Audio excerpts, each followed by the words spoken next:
Guys, kakarating lang. Galing ng training. Training security. Ito.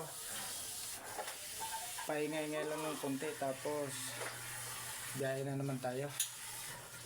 Tingnan guys. Pagdating ko, minrinda ng dalawa ko.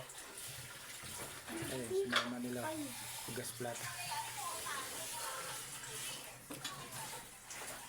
Duty naman tayo guys. Then pag out bukas diretso training na naman. Siya nagtrabaho ng secret industry. Madali lang isipin, pero napakahirap din guys. Tiyagaan lang.